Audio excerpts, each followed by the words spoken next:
Surah Insyirah. Dia literally selepas tu. Tulis lepas tu.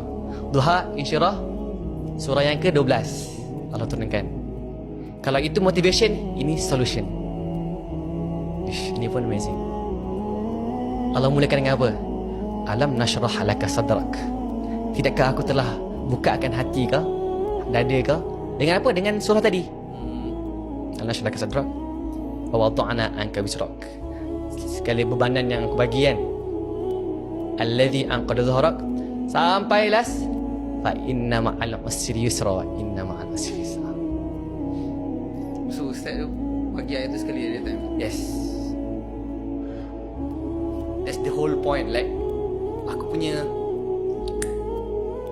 kalau kau tanya aku kenapa aku boleh naik balik, kenapa aku boleh start balik semua benda ni, itu adalah surah Duha dengan surah Insyirah, surah Syarah daripada Ustaz Hidayat.